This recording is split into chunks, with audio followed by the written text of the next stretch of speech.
Okay.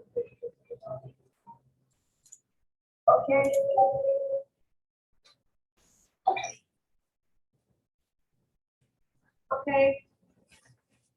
Is that good? Yes. Okay. So let's have these problems for next week. 13. 13 was for this week. 15, 16. 323, 23, 26 for next week. And 324. Add 324 as well. Let's have them for Thursday next week. I'm so sorry for all the trouble today, but I couldn't help it. I do not know what was going on.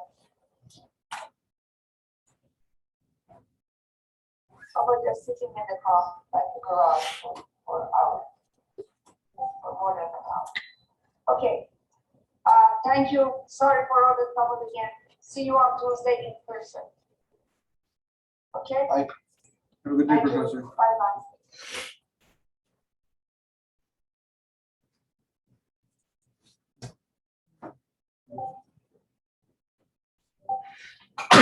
Excuse me. Professor. Thank you.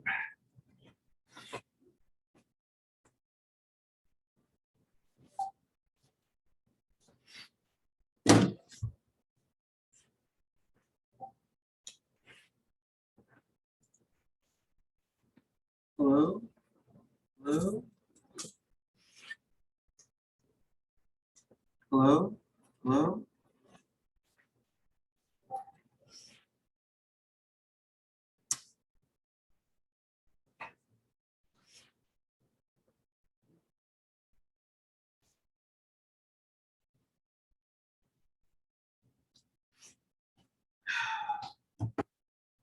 Hi, Cecilia. Your microphone is off. Oh, hi. How are you? Good, how are you? Good. Great to meet you. Thank you again for coming to our lecture. Oh, thank you. Thank you for allowing me to be here and sharing your class. Yeah. No, it's great. It's still a bit early right now, so I think Yes. students are still coming in, but feel free to set up. Let me give you co-hosting rights. So Okay. this is the entire class is virtual? So I offer both, and so I'm here physically in the classroom for students that want to attend in person. But I set the policy at the beginning of the semester so that students can attend virtually. Because at the time, I didn't know, how the whole COVID thing was going to come out. So I wanted to give students the option if they didn't feel safe to come to campus. And so, I think things are better with COVID right now, but I don't want to change the policy when I've already said it kind of at the beginning of the semester. Exactly. Yep, totally understand. It's very nice of you. Mhm. Okay, so I'll set up.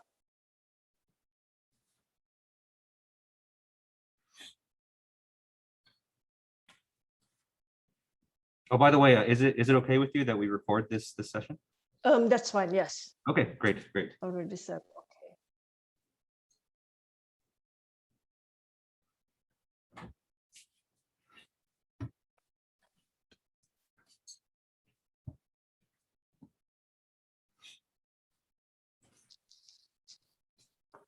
Okay.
So how long you been in the Cal State Fullerton? This is my, what is it? This is my 7th semester, so I'm in my 4th year. I started here in spring 2019. So that was my first semester. So you were there for 1 year and then everything went virtual. Yeah, it's been hectic to say the least. Yep. I've spent more time at home than I have here on campus since I started this job. Well, it's nice to be now that it's back in person though. Yeah. It's not great for the parking though. The parking has been kind of a nightmare this semester. Sometimes I have to park on the other side of campus because everything around here is filled up. But So the student already all come to campus already. yeah, because the official ordinance from the university is that all the classes have to be in person, and so I think a lot of faculty are holding just in-person classes, and so yeah, but basically most of the students are here. Okay. Even with the new parking structure, huh? Yeah. There's just too many people here. It's probably worth it to get a parking like in the apartment across the campus or something. Oh yeah. I know some people do. I know for a while we had some people park at the Brea Mall, and then the school ordered buses to shuttle people from Brea Mall to campus to kind of alleviate Wow, the situation. So that's far. yeah. I don't know if they still do that, but I remember that being a thing when I first joined here. Oh, that's really, really bad. Yeah.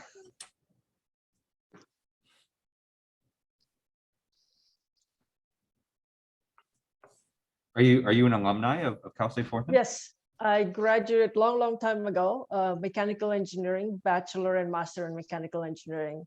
Okay. And then I went on and got my MBA at Pepperdine. Oh, cool. Are a lot of the faculty that you had still, are they still around here or still in the? No, I think they all retired. I see. Yep, I think they all retired. Yeah, for our department, a lot of us are pretty young actually, which is pretty exciting, Which is really good. Yeah. Yeah. Feels like we all are kind of going through our at least the stage of our lives at the same time. Like a lot of us got married recently or had kids, and so it's fun. It's a good young energy that's going around the department. That's really nice. Yeah, and then become a family by itself. It's a extended family. Right. Yes, for sure.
Are you able to share your screen? I gave you Sure.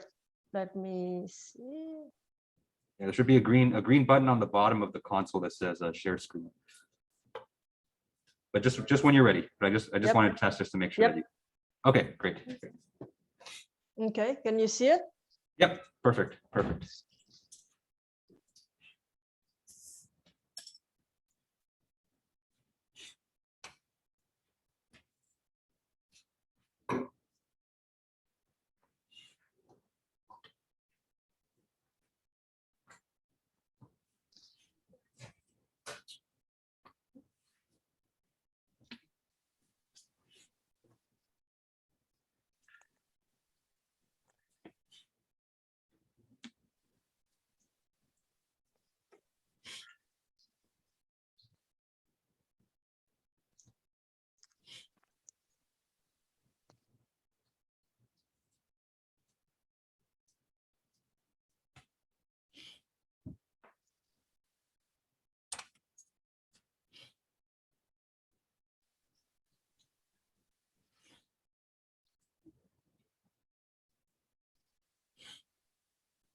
Okay, it's 4 o'clock, so let's go ahead and get started. All right, good afternoon, everyone. How's everyone doing today? Good. Lots of nods in the audience. That's good. A lot of traffic today, but A lot of traffic. yeah. Yeah, that's how it is. That's California for you. But yeah. Okay, so just like I promised you all, we have a guest speaker today. So we have Cecilia Gotama. So she's an alumni of the school, actually alumni of our department, and so she's graciously agreed to give a guest talk today. And so Cecilia, let me turn the webcam around so you can see everyone in person as well. And so you guys do you kind of see everyone here? Yes, I can. Okay, great. All right, and so I don't want to take up too much time from Cecilia, and so I'll turn the floor over to her, and then I'll let her get going. Thank you, Dr. Trent, for sharing your class, and thank you for having me. I'll make a presentation, but I wish that you ask questions at the end, so this is not just one-sided story. So my name is Cecilia Gotama. Again, I'm a mechanical engineer. I graduated from Fullerton with a bachelor and master in mechanical engineering, and then I have an MBA from Pepperdine. In my previous life, I haven't, my own engineering company where I had mechanical, electrical, and plumbing engineers working in the company. And we design commercial and institutional buildings, things like Cerritos Library, Hollywood Bowl Performing Arts, Trojan Training Center, several hospitals, and even universities. So that's the previous life. And for some midlife crisis, I exchanged that for-profit company with nonprofit. And now I'm the CEO and founder of BRDG Bridge to Connect. We help the first generation college students to help them shepherd them transition from college to the workforce. And we accept students when they're junior in college, and the program is about 16 months long.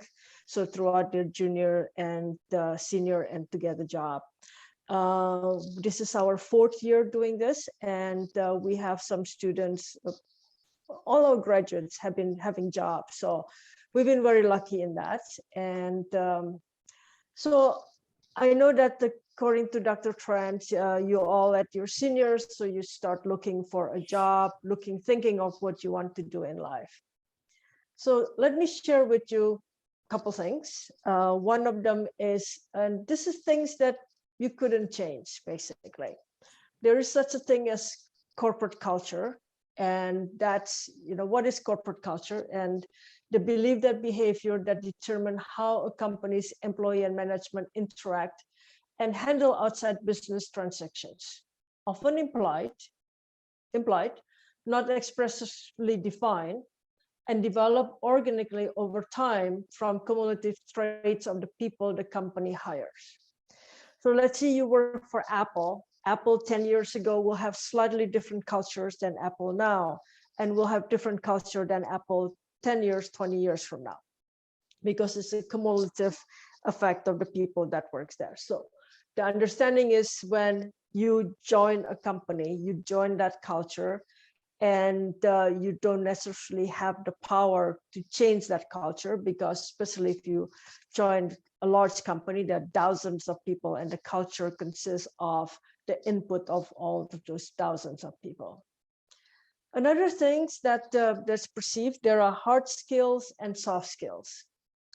Hard skills is what you're learning in school. You know how to code, what language, you're civil engineers, you have a degree, you know certain civil engineering trade, your data science, you know, you do, you know, skills for as a data scientist. There are soft skills, and the soft skills are trait that it's hard to measure, and it's hard to, let's say, if you tell somebody I'm a hard worker, I have integrity, I'm trustworthy. What does that mean? Trustworthy to you doesn't mean same thing with trustworthy to your neighbor. It's probably you have a different standard. And yet these are the skills that the company are looking for.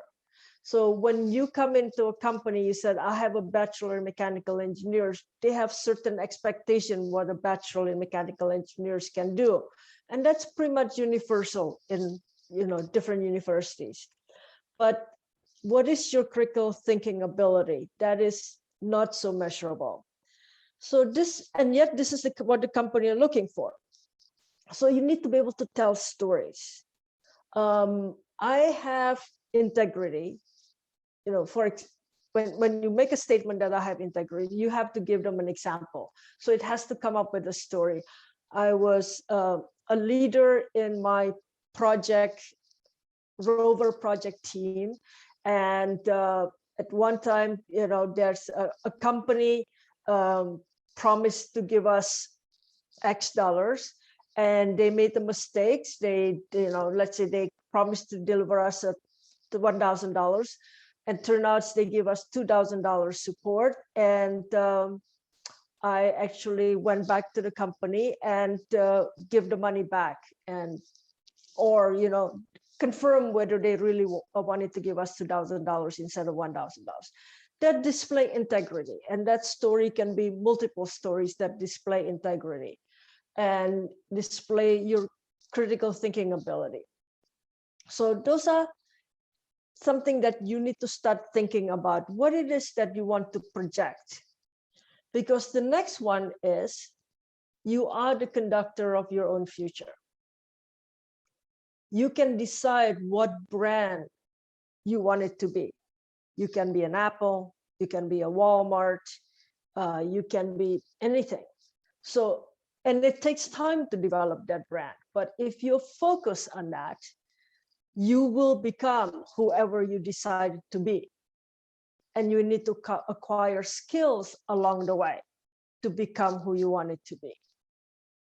And that's actually a pretty powerful understanding. And if you know that you have the power to control your destiny, you really don't have anybody else to blame. You are there because of the choices you made. Sure, there is I end up getting sick and I miss certain final and whatever, you know, or I got sick and I missed the entire semester, so I'm behind. Everybody have those challenges, but in your head, okay, I'm here, but I'm still want to go to this brand that I have envisioned for me. And I need to do, you know, instead of being at home and being sick, maybe I can't learn coding from, you know, from the internet. So maybe I can't learn, develop my speeches. Maybe I can learn international law by watching what's going on between Russia and United States and understand, we have a better understanding of the international politics. All of that, you have the power to learn and acquire anything you want. So how do you get there? Well, this is where a mentor comes in. People are 40% more likely to achieve their goals if they write them down. So you can write down, you can visualize who you want it to be and write that down. And you're 40% more likely to achieve it. It becomes 70% if the goal is shared with someone to keep them accountable, such as a mentor. So if you share that with somebody, you actually verbalize it, tell somebody, that person will share the journey with you. And along the way, that person will say, yeah, you decided to quit going to the gym, and yet your goal is to be healthy and continue working when you're 65 because you have this large goal. And quitting the gym might not be the best decision. Whatever that is, that person is able to hold you accountable for what you said you're going to do, especially when you build that relationship. So if you look at your being the conductor of think of yourself a conductor, you conduct, you will be able to decide it, what the audience gonna hear. Sad music, happy music, upbeat music, slow music. And for that, you need a group of people who you can call on to, blow that horn at the perfect time when you need it, and to play the string at a perfect time when you need it, just so you can visualize, that you can create that sad songs, you can create that happy songs, and the drum in the back, to make that noise in the right way. And that's what your mentors are for. You surround yourself with these mentors along your life, and you don't have to talk to them all the time, but you develop relationship with them. And then you said, you know what? I need somebody to talk to about technology. And I know Albert. Albert is really in the forefront and he always knows what's going on. Let me talk to him. You know what? I'm interested in Bitcoin. I don't know very much about Bitcoin, but I know such and such who really understand Bitcoin. Let me talk to them. Wonder what is the skill I need for 5 years from now. I am in the medical devices. And I wonder what medical devices going to do. Wonder if artificial intelligence going to be merged with artificial devices. Let me talk to somebody who knows that. Or, I'm really, really tired. I really don't feel good. And I've been going on for 3 months. I feel like quitting. Let me talk to who is really in touch with his or her, emotions. And maybe he or she can help me get out of this slump. So all these people around you, their goal is to make you successful. And your job is to make sure that you are in touch with them, because you need to call them every now and then to help you out. So that's what a mentor is. And again, if you look at the dictionary, a mentor is actually a person, according to ancient Greek, who actually helped develop a son of Odysseus. So it become, who that's what mentor is. A trusted counselor, a guide, who because he is detached and interested and hold a mirror to us. Okay, so because a guide, mentor, so it's somebody who can, as you tell your story, eventually come back and tells you, but you told me this is your goal and this is what you want to do. Another one is networking. That's how you get mentors. but it's more than mentors with networking. 80% of all positions are filled through personal and professional connections. So the more people you know, the more people you tell about your story, the easier it is for you to find a job. And this is going to be your first job, but you will continue to find jobs. When you're in industry, you'll probably find a job, especially in the beginning, every 2 years, every 3 years. So you better get to be good at it. And networking is where you continue to get better jobs and better salaries, the next positions. Always treat contacts with respect. Acknowledge them. Answer the emails. A lot of people, you send them something, they reply back, and you said, I got my answer, I'm done. No, reply back. Whether it's received, thank you. I'll get with you later. That's a good idea. Thank you. Never thought about it. Thank you. Say thank you. Thank you everywhere. That's one way to keep your network, to keep your mentor by acknowledging them. Don't only network when you need something. You need to develop relationship. Understand the person. Remember what their favorite food is, their favorite color. Remember if they have son, daughters. Remember about where they're from, where they were born, because that person who's going to help you out also would like to be acknowledged that that person is a person in your circle and that person is important to you. So do your research in advance. LinkedIn is everywhere, and most everybody who is professional is on LinkedIn. Find out a little bit more about them before you meet them. When you buy them coffee, understand, I saw in your LinkedIn that you graduated from Fullerton. That person feel important that you actually took the time to know who they are. And again, don't forget to close the loop. So once somebody, let's say, I am looking for to get the job in biomed, and do you know anybody? Where should I go? So the person make a connection with you with Edward Life Sciences, somebody who works there, and say thank you.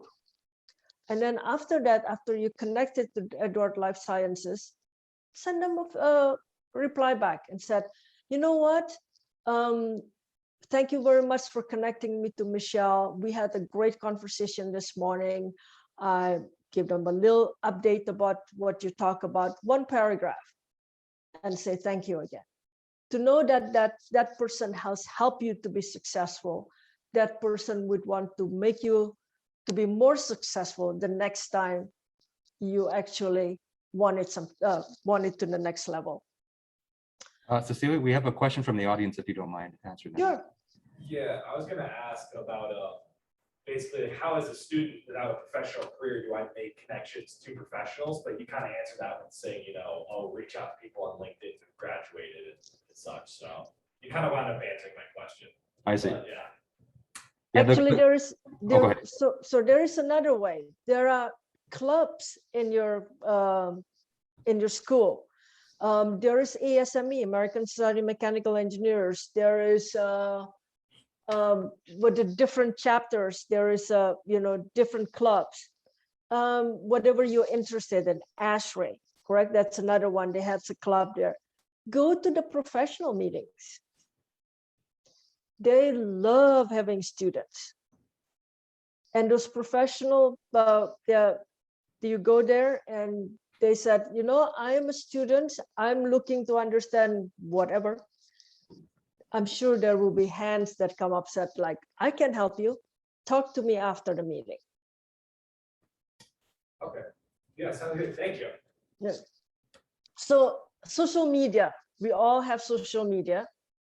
And you can bet that companies will actually check your social media when you apply.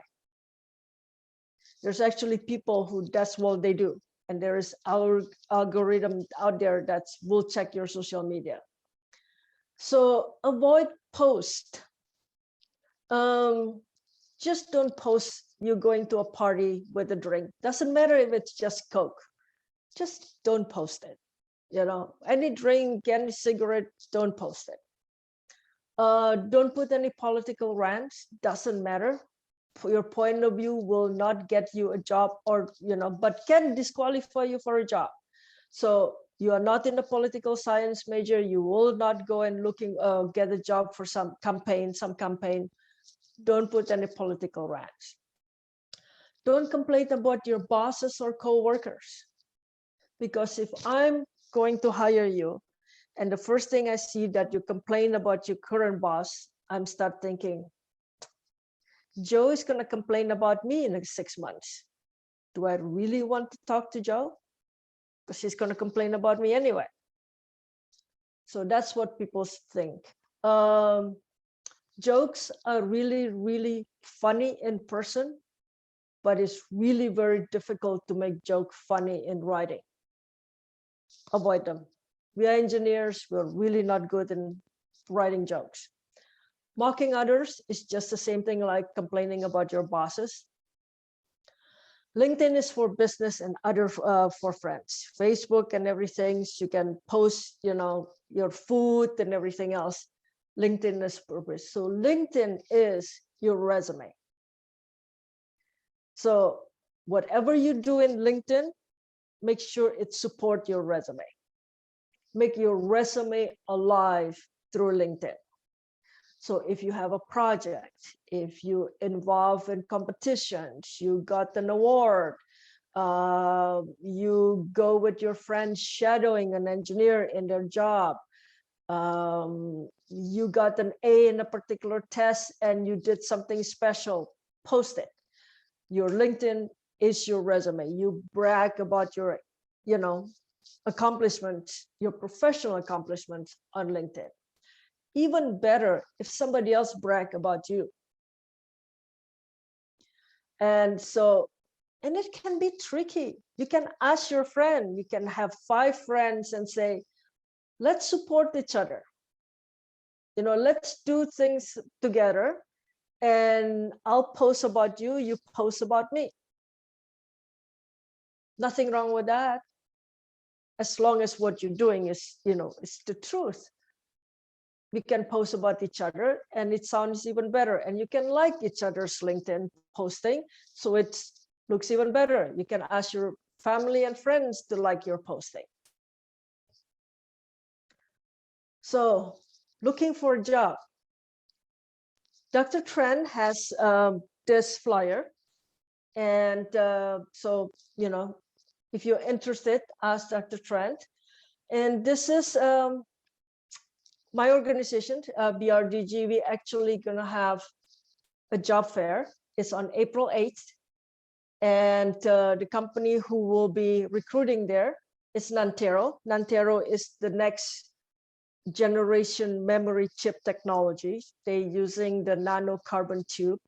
So instead of, so it will eliminate DRAM and it become the next generation memory. It lasts 120 years and withstand the temperature from 600 degrees to minus 400. Amazon will be there.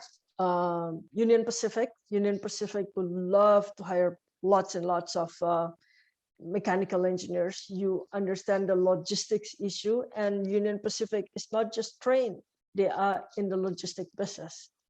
Raytheon Space and Intelligence, again, they will have lots of positions. So if you can scan yours, and you can go to the website, and there's a lot of FAQ, frequently asked questions in there. You can find out from that how it's come about. We are looking for sharks. So this whole thing is that the company, these 4 companies will make a presentation about their company. And we have a little bit of a competition, but we are looking for 5 sharks. And so the 5 students who sit there will actually have the opportunity to interview the companies. ask questions and give you understanding or your feedback and even your suggestions of what they can do better. So, or, what they should consider as far as offering for jobs. So that's kind of interesting. And what we have is we have a workshop via Zoom. So when you register, there's a workshop via Zoom. The first one is Thursday the 3rd. It's a resume writing workshop, and it's delivered, by the Dean of Career Fair from Coastline College. And there are 2 of them. And then one of them is how to interview workshop. And another one, we still need to find a date. And just submit your resume. It doesn't have to be the final resume, or it's just resume pending. Just put us up and submit it. And then by March 28th, you submit the final resume. And the registration is all going until there. There is a $5 charge. And the goal for that $5 charge is all the money will become a raffle. So we will raffle out the cash during the event. And the company will also have swag bags, as well as opportunity to tour the company. That's part of the raffle. So an opportunity to get the job. I know you had the career fair Tuesday, I think. So I don't know if those companies are there, but hopefully you join us and you have an opportunity. They're literally looking for hundreds of position open. So the higher rate, if you're qualified, is very, very high. Otherwise, it's question and answer. Okay. All right. So let's thank Cecilia again for giving her time. So if there's any questions from the audience, now would be the best time to do it. And for Zoom people, if you want to turn on your microphone, you can go ahead and do so. But if you put your question in the chat, then I'll read it out as usual. So the question goes back to when you were talking about the hard skills and the soft skills. I guess it would just kind of be like, during an interview, which skills should I try to push more, my hard skills or my soft skills? Like which ones do they tend to want to see more in an interview? How about both? Because let's say, if you tell them about the projects that you do, as an example, you can tell the project and it's a technical project, but within that technical projects, you also done leadership, you understand finance, you understand people skills, you understand schedule, you understand project management. There's a lot of stories you can develop just by telling your project, and your project will be technical project, and they will ask questions.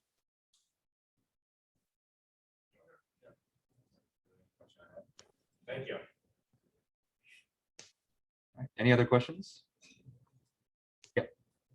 So having like a great handshake also provides like a good opportunity to not to like socialize, but like to start up, like to open up to professionals, right? Is that still a thing? Dr. Trent, could you, it was coming and going. Oh, yes, Could you repeat yes. the question? Right. So the question was about handshakes. And so I think the student was asking, traditionally handshakes has always been a great way to kind of open up and meet someone, have a nice, firm, strong handshake. And so he was asking how important that is nowadays. I would wait and get the cue from the other person. If the other person give you a hand and you're okay with it, give them a nice firm handshake. If they don't, you can start with giving them an elbow or give them this, or just a bow. So take a cue from them. Thank you. Any other questions? What was that website called again, where we can apply? The question was, what was the website where they can apply for these? Would you mind sending the flyer to them, Dr. Yes, Tran? yes, I'll send the flyer out. Can you Okay. send it to me again? I think I received it, but I think, just send it again just to be sure. Okay, I will send I'll it again. forward it to the class. Yes. Yep, this is the website, bridge-2-connect.org. And this is, if you scan this, it take you directly to the registrations. But I will send it to Dr. Tran and he can forward it to you. I have a question, Cecilia, if you don't mind. If you go back to your slides about networking, maybe my students will laugh, but I'm still fairly young, okay? And so I remember, hearing a lot of the same advice when I was a student too, to like network. But I remember one thing that always stopped me from reaching out to someone was, I feel like, oh, I don't want to bother them, or like, I don't want to waste their time. And, I don't want to, be embarrassed or something in front of them. So what would be your advice to people that are having those same kind of feelings? When you network, you're not networking for a favor. You're networking for a friend. And everybody wants to have a new friend. So when you present yourself as a friend, because you don't really know if you're gonna click with this person. So you don't really know if you want that person to be a mentor. Basically, what you want to do is to explore whether this person is a match to you, to what you need, or what you want. And so when you say hi, the hope is that you get to know this person. And that person will want to get to know you. And as a relationship, and relationship can be built very quickly. If there is a match career-wise, if there is a match professionally, if there is a match just, interest. And for example, if somebody, how to see somebody's like, you can just say, oh, cool shoes. Where did you get it? As simple as that, find a cool shoe. And they will tell you, oh, I got it at REI. So right away, oh, this person is like outdoors. And so you said, what kind of sport you do? Oh, I love soccer. So and if you said, me too. Oh, what kind of game did you watch? Did you, watch Manchester United? Can you imagine, and the conversation bloom. If there are shoes and they said, oh, I bought it at Nordstrom, you said like, they buy expensive shoes. So just by one person answering one question, your questions, you can figure out where that person come from. And just ask another question. And people, when you ask a lot of questions, people think that's we have been conditioned to do this, that if you ask me a lot of questions, you must be interested in me. I'm kind of flattered that somebody actually take an interest in me. And it doesn't matter, it's man, woman, we're all human beings, it's the same thing. And from that, again, you have the control. You can say, oh, love to get to know you better. How about get some coffee sometime? Or you decided this is not a person for you. I said, oh, great. Been fun talking to you. See you later. But you have to be able to enjoy that 3 minutes, 5 minutes. And that's an investment that you make, 3-5 minutes to build your orchestra, basically. I see. Great. Thank you. Any other questions?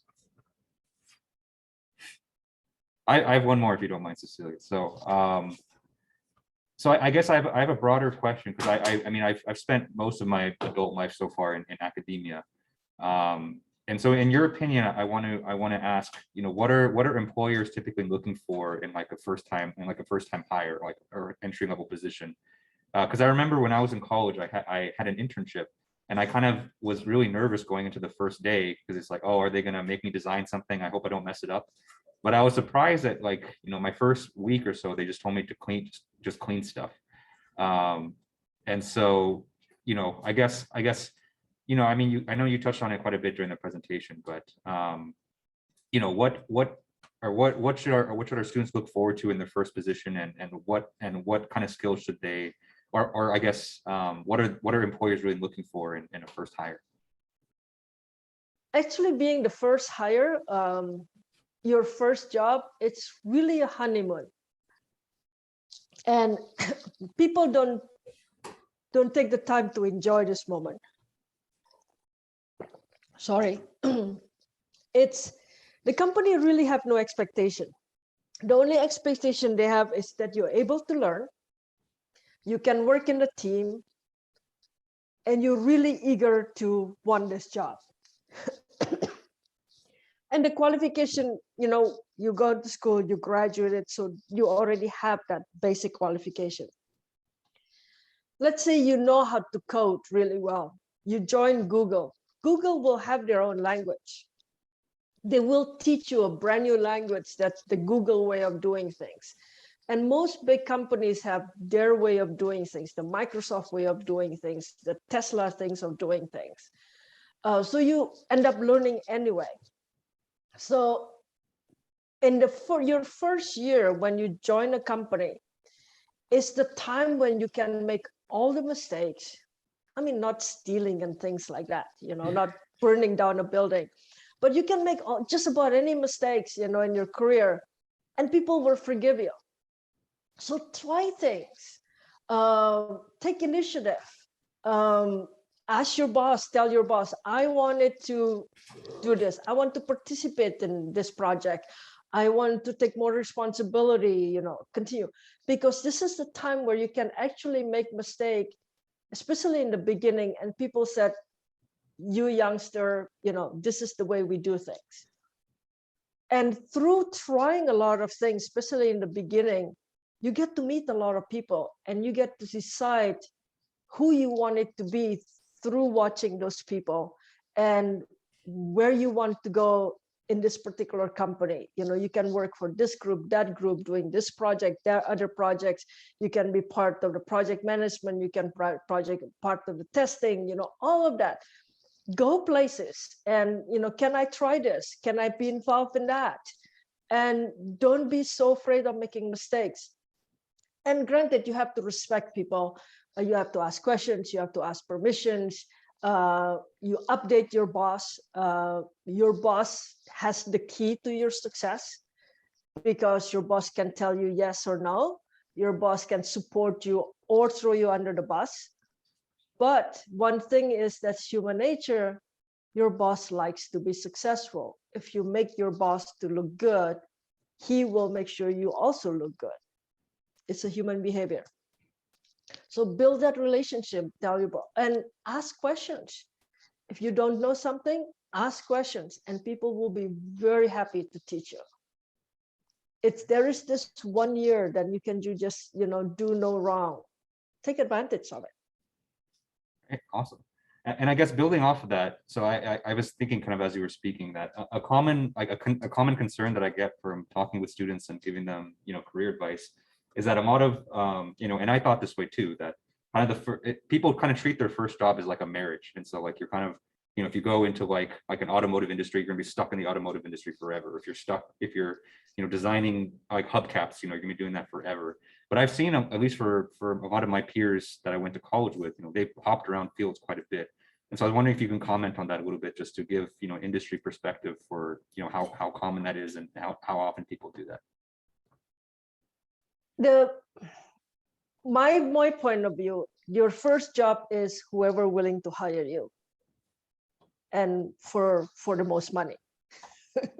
and that's tongue in cheek, but basically there's sometimes you don't get any offers, so you only get one offer. You don't have any choice. Take it, whatever it is, doesn't matter. Or you get 2-3 choices, and then you have an opportunity to actually not shop them against each other, but okay, this one has better benefit, this one has flexible time, this one give me more money, which one is more important for me? So you get to make that decision. But and time is good right now, so you might have multiple choices, but when time is not good, you take whatever is in front of you. And then that first job it's a lot easier to find a job when you have a job. It's a weird thing, but that's the way it works. So when you have a job and you look for another job, it's a lot easier than when you quit, have no job, and then trying to find another job.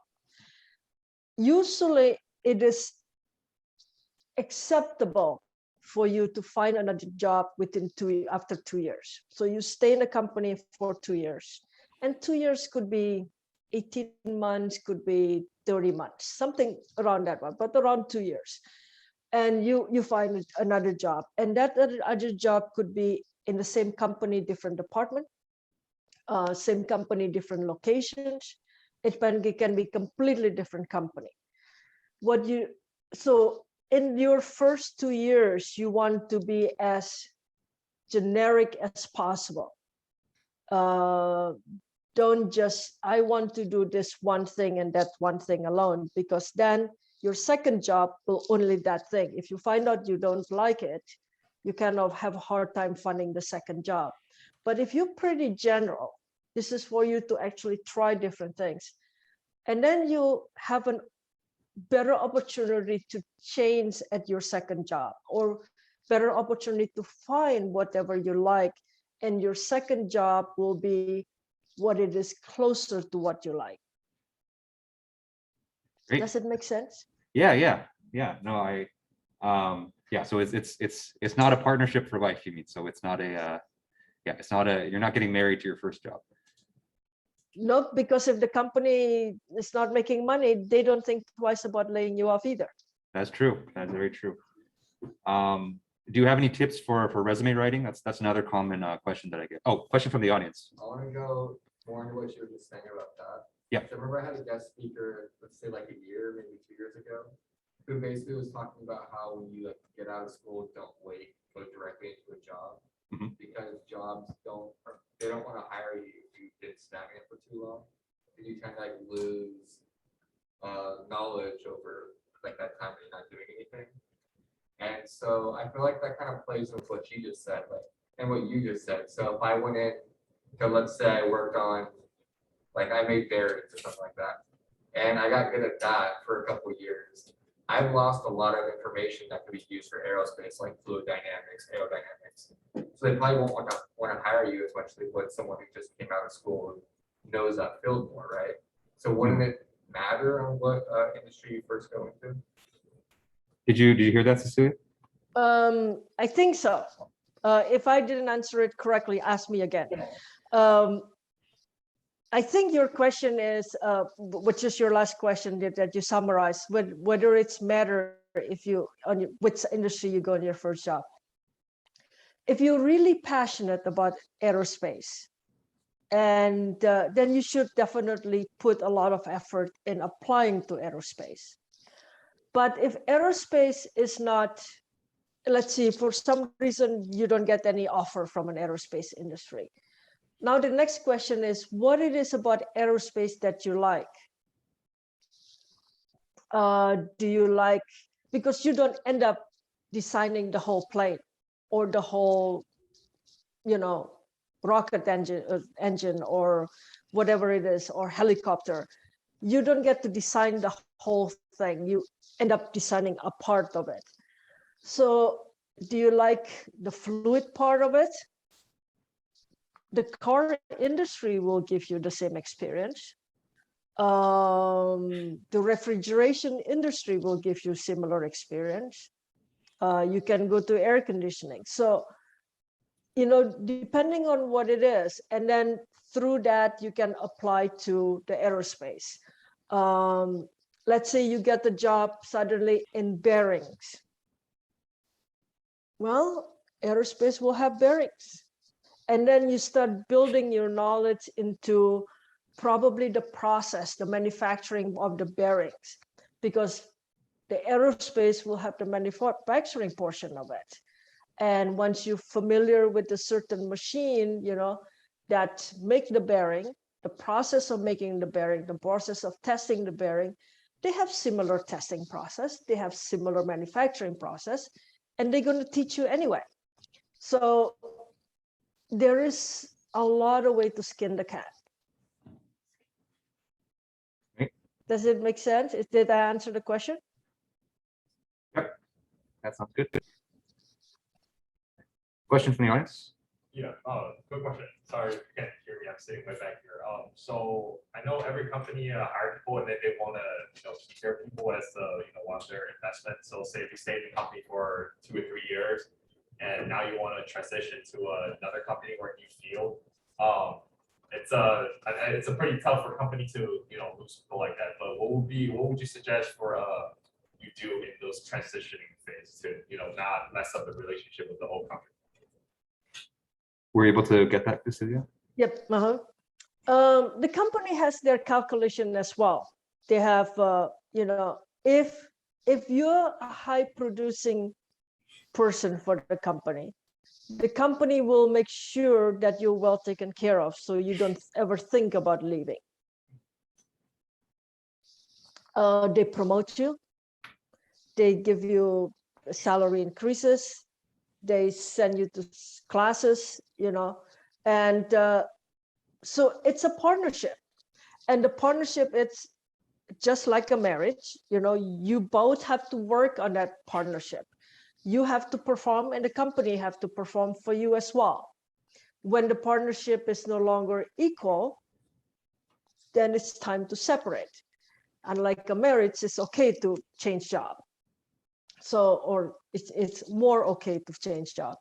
So, and it is also up to you to tell the company how valuable you are. You cannot just work in the corner and expect the company to know what you do. This is when writing a report. There is writing a weekly report to your boss, a volunteer for task, and then to complete them, when you complete the task, write the report.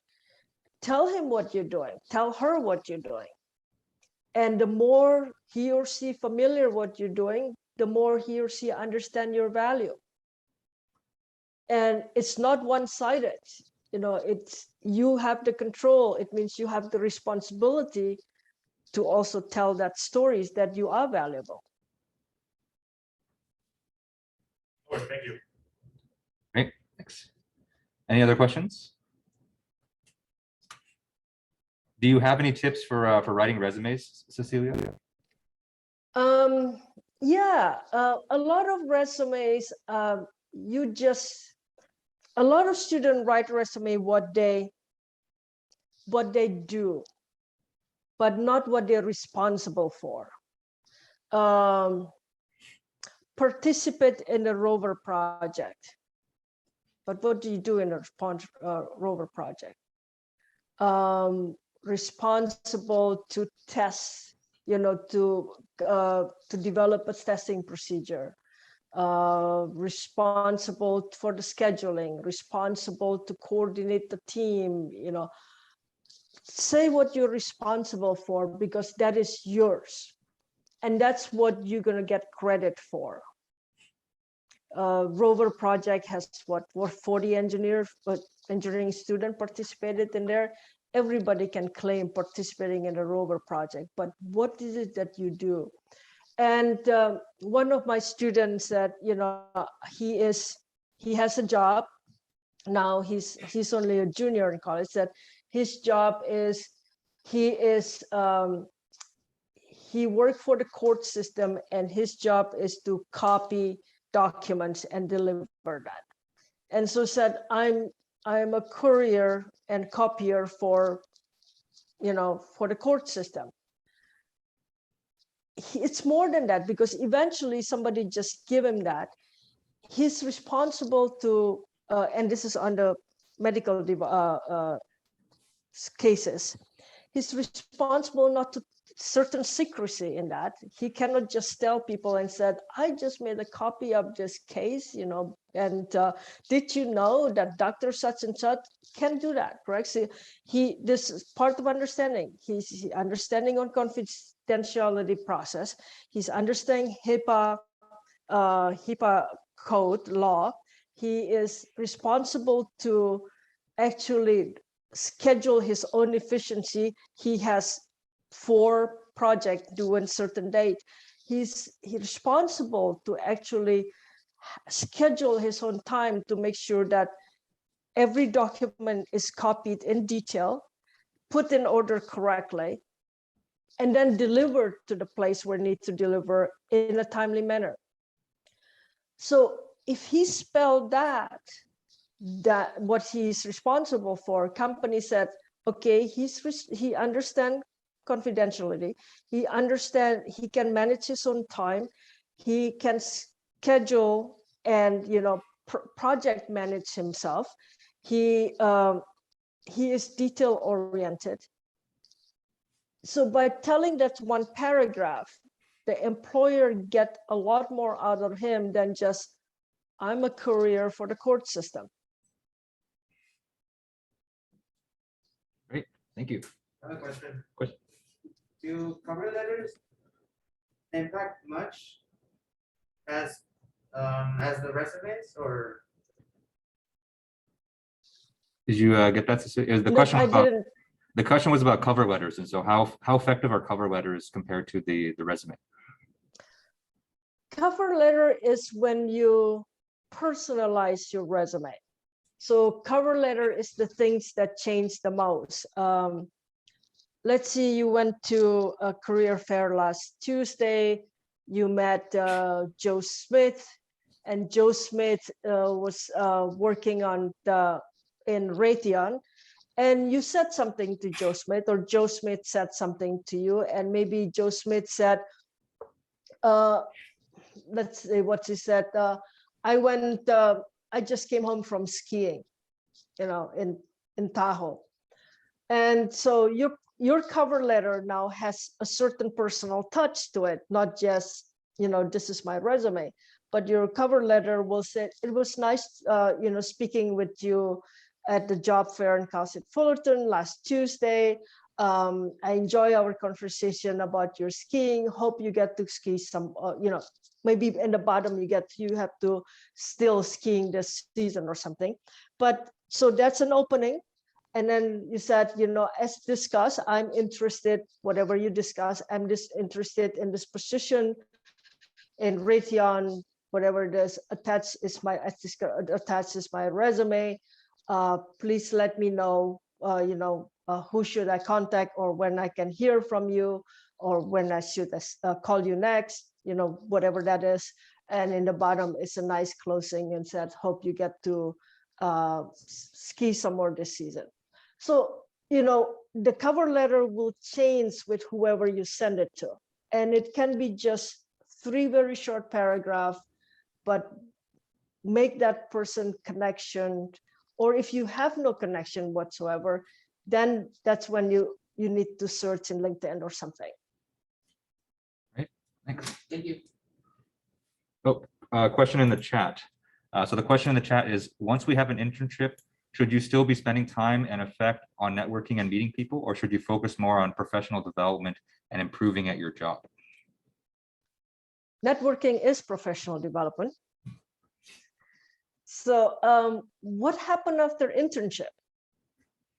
So once you have internship, now you have to network within your company and network outside of your company.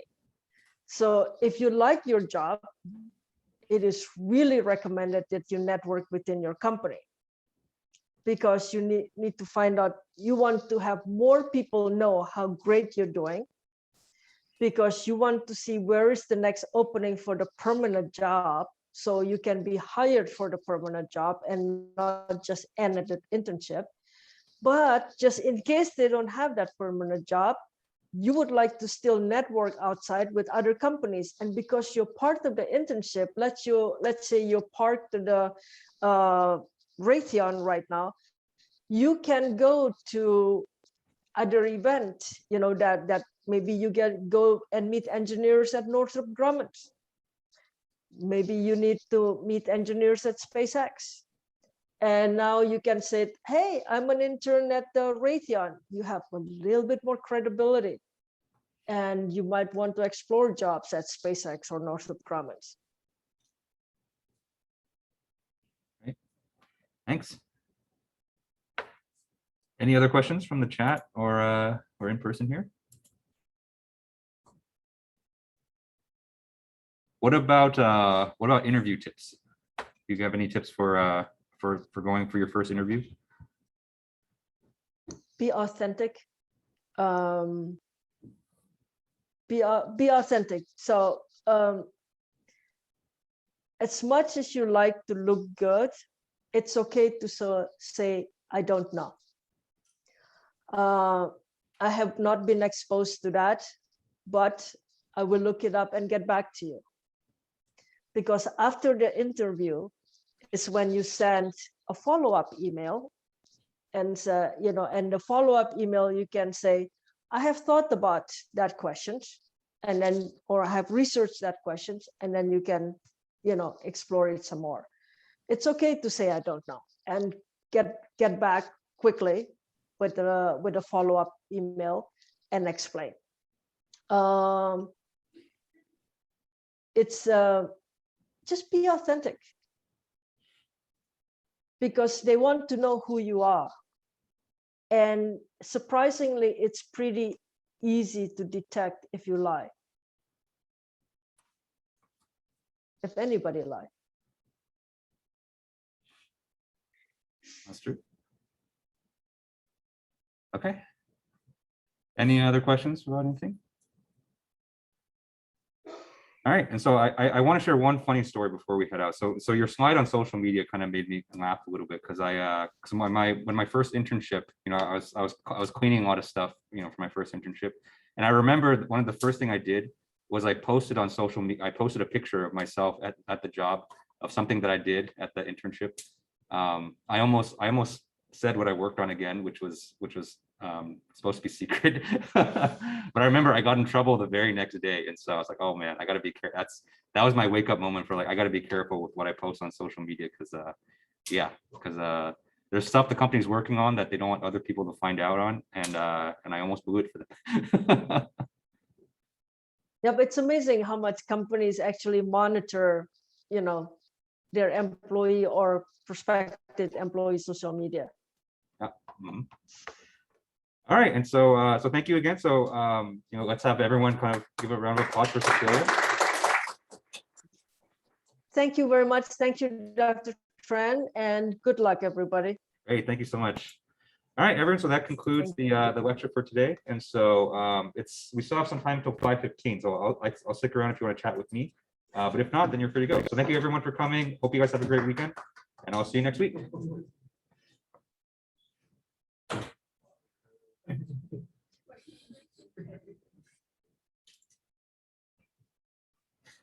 Oh wow, she bounced really quick. I have a question. Where's that first job you worked?